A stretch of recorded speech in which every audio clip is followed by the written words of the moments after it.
बाकी 60 काउंटर है सर आप लोगों सर वहाँ पे शुरू में हमने सर जी सर इनको क्वालिफाइड है सर, इनको मिलना है। यस्टरडे हमारे यहाँ पे 20,000 लोग आए थे जिन्हें हमने यहाँ पे एक दिन में सर 37 सुबह 6:30 बजे सर हम स्टार्ट करते हैं। जी सर।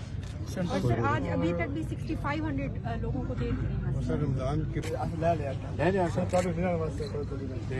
एक मिला है क्या अपना और बाकी दोबारा होगी 2 मिनट में बेटी थोड़ी और कुछ दिक्कत कोई नहीं। शाबाश अभी बारी आई आपको अभी आनी है कितनी देर हो गई? चलो आपको फिक्र ना करें इंशाल्लाह टाइम पे मिलेगा।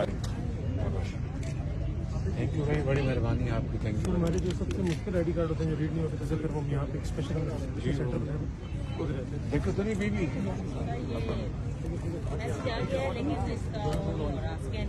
क्यों भाई क्या मामला है?